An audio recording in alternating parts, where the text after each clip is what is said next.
الحمد لله رب العالمين والصلاة والسلام على خاتم الأنبياء والمرسلين سيدنا محمد وعلى آله وصحبه أجمعين. أعوذ بالله من الشيطان الرجيم. بسم الله الرحمن الرحيم. عبس وتولى أن جاءه الأعمى وما يدريك لعله يزكى أو يذكر فتنفعه الذكرى. سبحانك لا علم لنا إلا ما علمتنا إنك أنت العليم الحكيم. رب اشرح لي صدري ويسر لي أمري واحلل عقدة من لساني يفقه قولي واجعل لي وزيرا من أهلي رب زدني علما وارزقني فهما. ثم أما بعد. گرامی قدر بھائیوں بہنوں اور بچوں، قرآن کریم کی اپنی ایک اسلوب ہے، طریقہ کار ہے.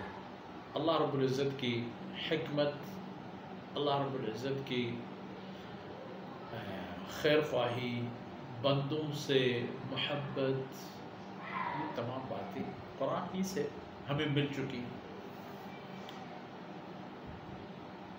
سورہ عبس مکی صورتوں میں سے، ان مبارک صورتوں میں سے ہیں جو آن حضرت صلی اللہ علیہ وسلم کی ہجرت سے پہلے نازل ہوئی ہیں. دلچسپ اور عبرت آموز باتیں تو ظاہر ہے قرآن میں نہ ہو تو کہاں ہوئی. جناب رسول اللہ صلی اللہ علیہ وسلم کی ایک شان ذکر فرما دی گئی ہے قرآن کریم میں، حریص علیکم.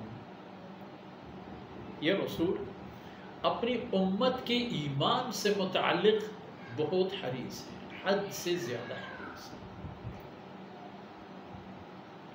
پر امید بھی ہیں اور انہیں حرص ہے اس بات کی شدید حد تک کہ امت میں کوئی ایمان کے بغیر نہ رہے. اور بطور خاص وہ لوگ جو آن حضرت صلی اللہ علیہ وسلم کے آمنے سامنے ہیں، کیسے آپ صلی اللہ علیہ وسلم کو برداشت ہو، تحمل ہو کہ میرے ہاتھ سے نکل کر جہنمی ہو جائے.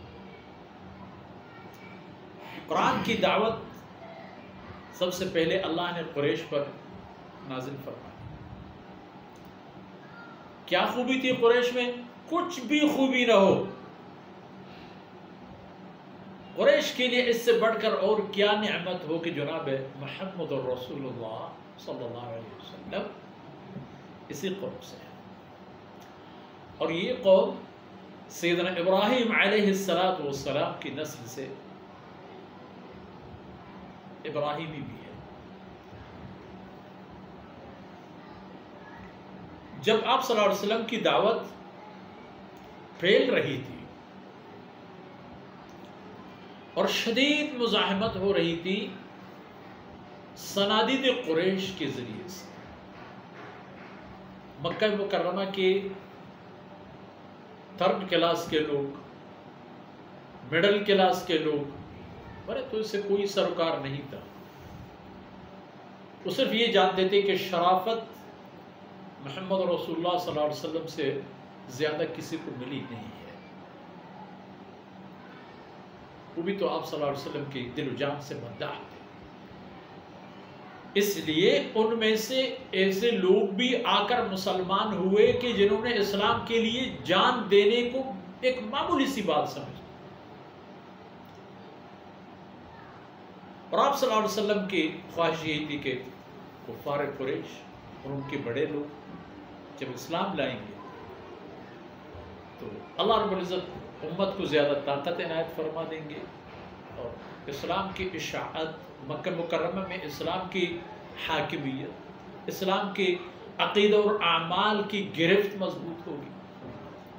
نتیجہ یہی ہوا کہ آپ صلی اللہ علیہ وسلم ہمیشہ اس طرف سرگرم آئے.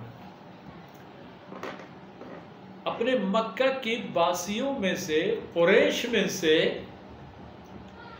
ایک نابینا آدمی تھے، عبداللہ ابن ام مکتوم رضی اللہ عنہ. آنکھوں سے تو معذور تھے لیکن تھے بہت بڑے آدمی،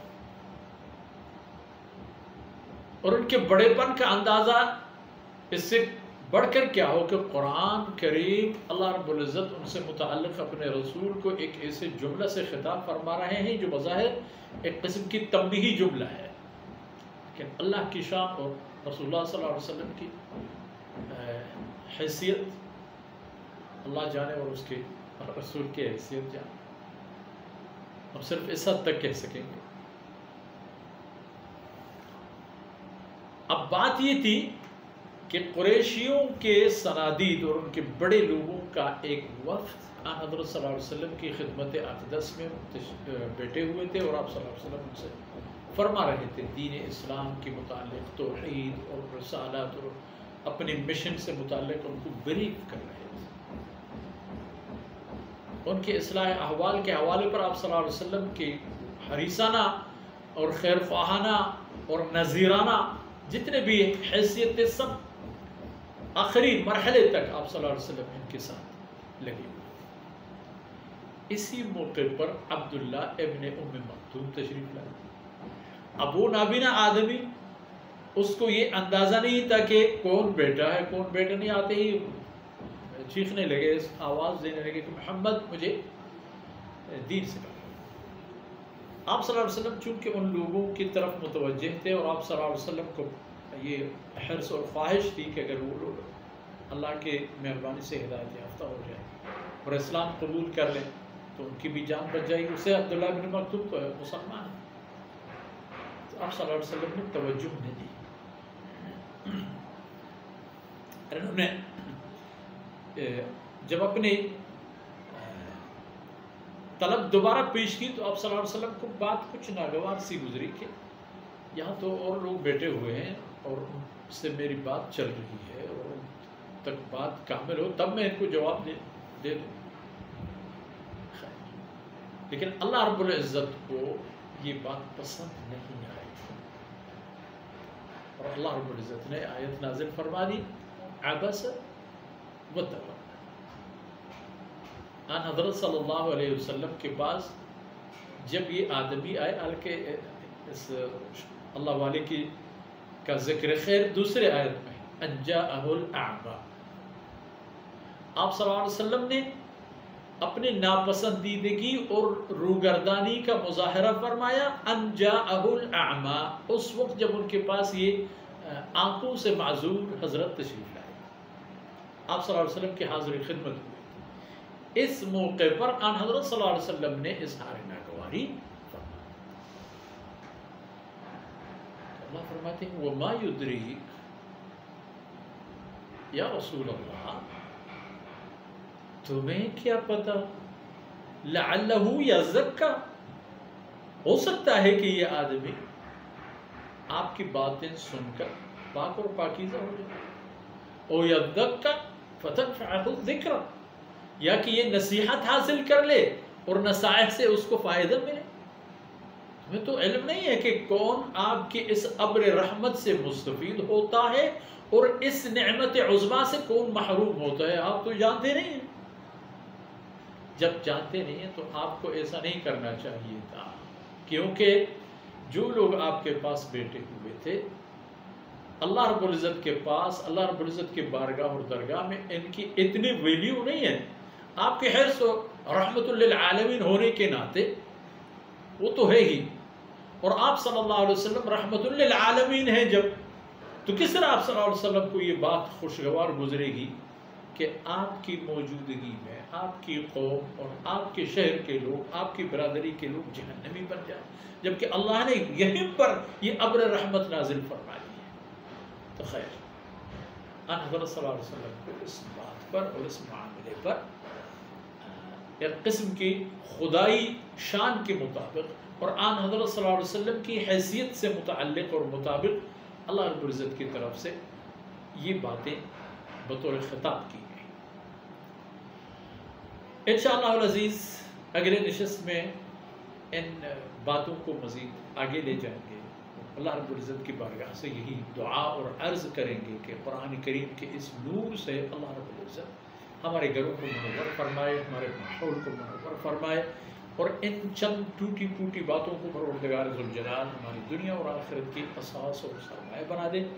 اور امت مسلمہ اور بنی نوع انسان کے اللہ رب العزت خیر اور سعادت کا معاملہ فرمائے، اور یہ مصیبت سے جو دنیا گرفتار ہے اللہ رب العزت دنیا کو اس مصیبت سے آزاد فرمائے۔ وصلی اللہ علی نبینا محمد وعلی آلہ وصحبہ اجمعین۔